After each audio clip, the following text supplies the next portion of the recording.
And welcome back. It's been over a month since my last video, but here we go. We're going to look at Sequim Valley Airport from ORBX. A very nice addition to my home region, and the price was certainly right. Now when I see someone offer an airport for substantially less than their others, I do tend to get a little suspicious, since something may be missing or disappointing. Altitude. I can say, however, that although this is a relatively simple airport, there are no glaring qualitative issues with it.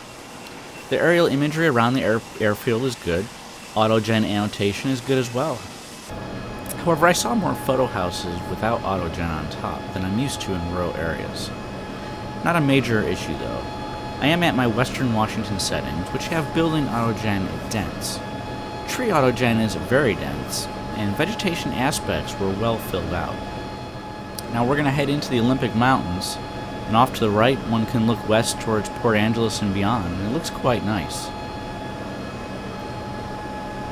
In addition to the ground scene around the airport, this package includes a large photoreal coverage area of the Olympic Mountains, mainly the higher elevations and peak areas, and in fact it does look quite nice.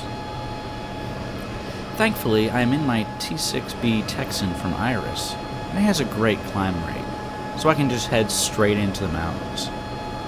As we head into the mountains, you can see some of the snow in the peak areas. I'm not sure exactly when this imagery was taken, but this particular past winter was really dry for the Pacific Northwest. So this level of snowfall probably isn't much different than what was there during the winter. So we'll see how much there is during the summertime this year. Once again, it does look very nice. And as we come around, you can see some of the tops of the mountains here.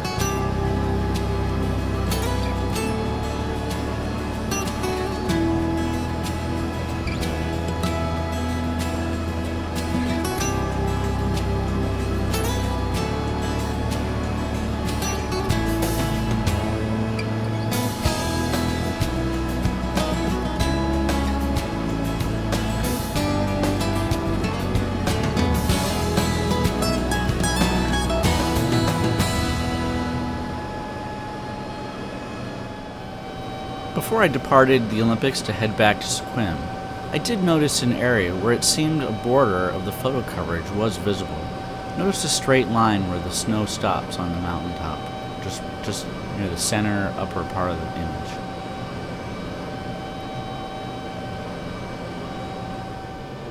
We're now descending back towards the coast. Because of the cloud cover, I am heading a little northeast of the direct line back to W28.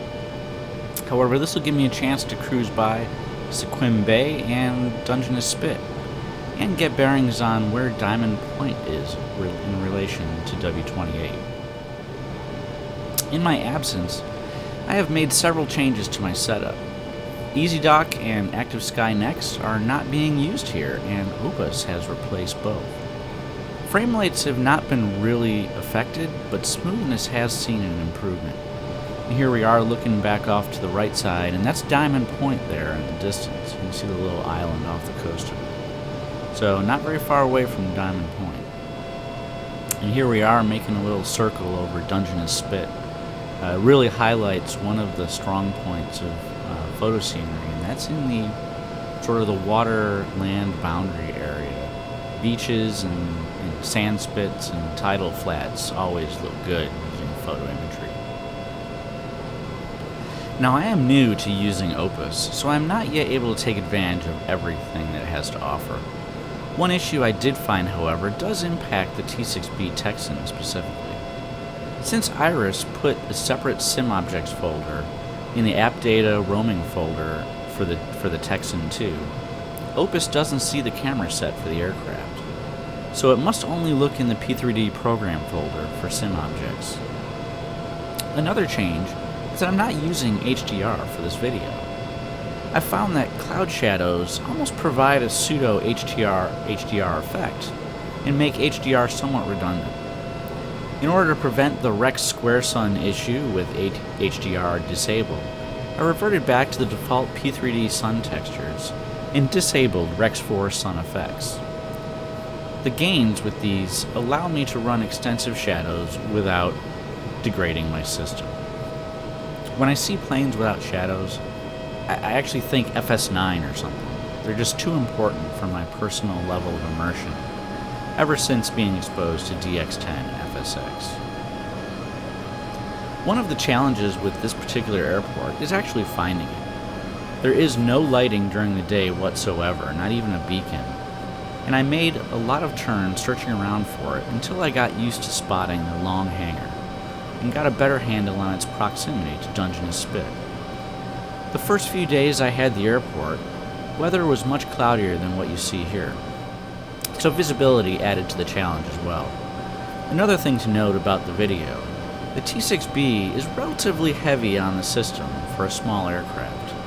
What stutters you see here in the video were mostly invisible to me while actually flying, with the exception of when I turned off the runway. I did see obvious stutters there. I also flew the area in the Coronado Bonanza V35, and really I saw no stutters anywhere with that. I have frames locked at 33, and occasionally the T6B would drop below. However, the V35 never did that I saw. So performance is pretty good here, especially for being in the Pacific Northwest.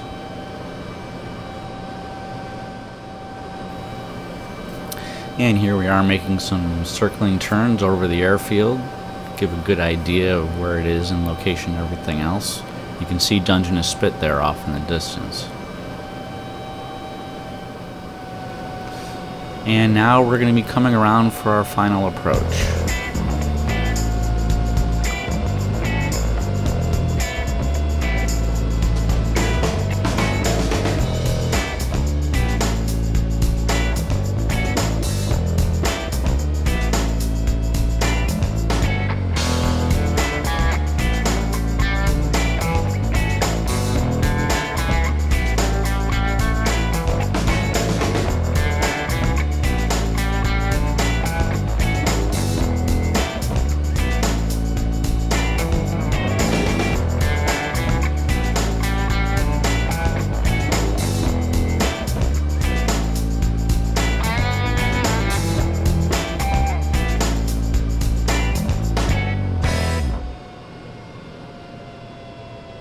Altitude. You'll note that I'm not making this particular final approach on the runway heading.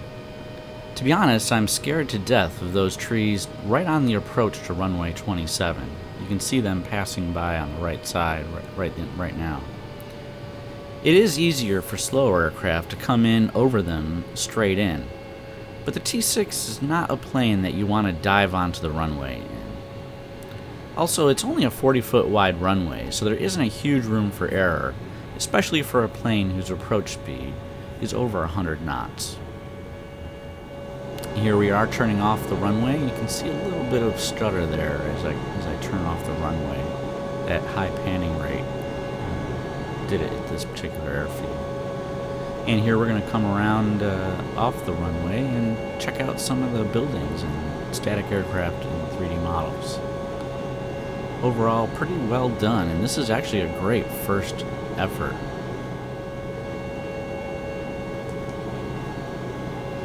Well, I hope you enjoyed our visit to Sequim Valley. If you liked what you saw, please hit like, and by all means subscribe. Later.